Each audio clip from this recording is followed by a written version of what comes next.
And on top of that, when you're talking about faith, faith is the substance of things hoped for, the evidence of things not seen. Mm-hmm. When we or when you speak in those words, saying, I'm living by faith, I'm speaking the word, and the words that I speak are spirit and life, and everything I say will come to pass. Sometimes you speaking what you see instead of speaking what you're speaking what you see instead of seeing what you're speaking.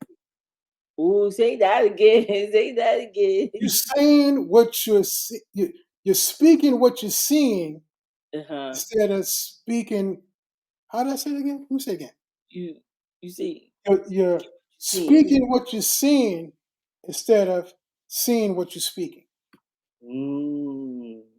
Now we could break that down. That's in one of the lessons that we're going Yeah, to teach today, but I'm going to just give you an overview. yeah, yeah. You confess with your mouth and believe in your heart, which is the principle.